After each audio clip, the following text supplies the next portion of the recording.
Okay guys, ito nga po at atin ang bubuksan. Hihimay-himay natin itong mga unang kapasitor. Tinanggal na po natin yung kanyang kapasitor. Ayan. Ayan. Ano na siya? Ito, may nagpa-extra. Ito, yung isang motor na pang ceiling fan daw. Ito, na puro yung linya ng kapasitor sa common.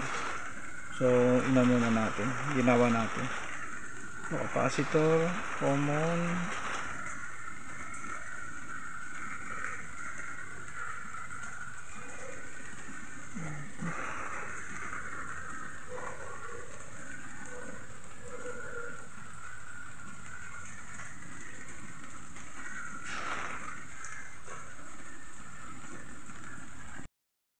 Tutuloy muna natin itong isang ito. Ayan. Buksan na natin. So guys, binuksan natin itong kanyang mga tornilyo. Okay guys, at aray, excuse me po, ito yung kanyang gearbox, switch, capacitor, may mga tornilyo po, yung kanyang motor. So baklas na natin.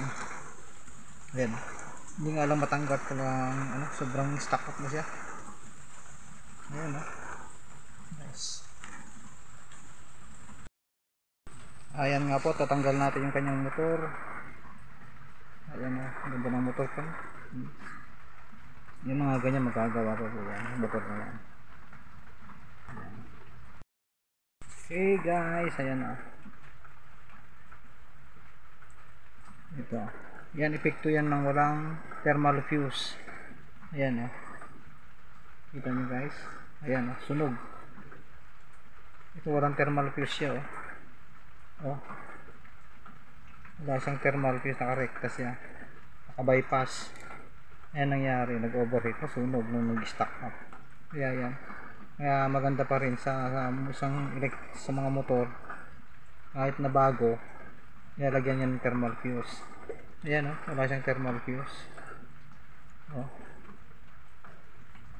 Sunog ang motor, wala.